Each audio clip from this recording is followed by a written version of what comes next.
The USS Monterey firing a Tomahawk missile as part of the weekend strikes in Syria. Mass communications specialist Seaman Trey Fowler, U.S.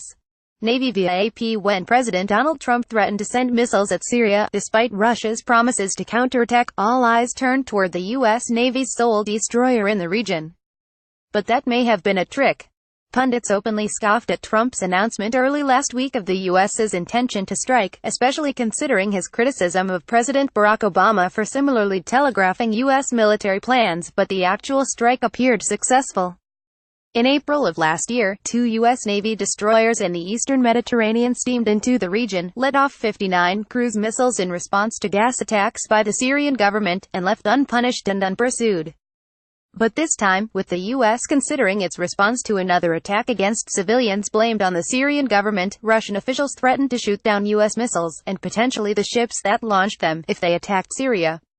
A retired Russian admiral spoke candidly about sinking the USS Donald Cook, the only destroyer in the region. When the strike happened early Saturday morning local time, the Cook didn't fire a shot, and a source told Bloomberg News it was a trick. Instead, a U.S. submarine, the USS John Warner, fired missiles while submerged in the eastern Mediterranean, presenting a much more difficult target than a destroyer on the surface. Elsewhere, a French frigate let off 3 missiles. But the bulk of the firing came from somewhere else entirely, the Red Sea.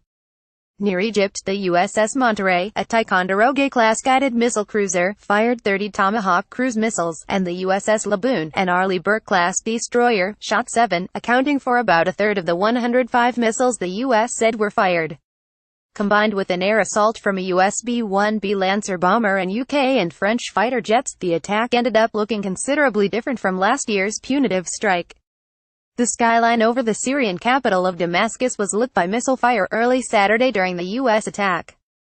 AP photo, Hassan Amar photos from the morning of the attack show Syrian air defenses firing missile interceptors on unguided trajectories, suggesting they did not target or intercept incoming missiles.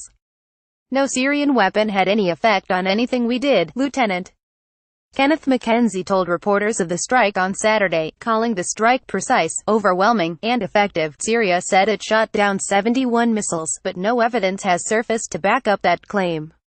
The U.S. previously acknowledged that one of the Tomahawks used in last year's attack failed to reach its target because of an error with the missile.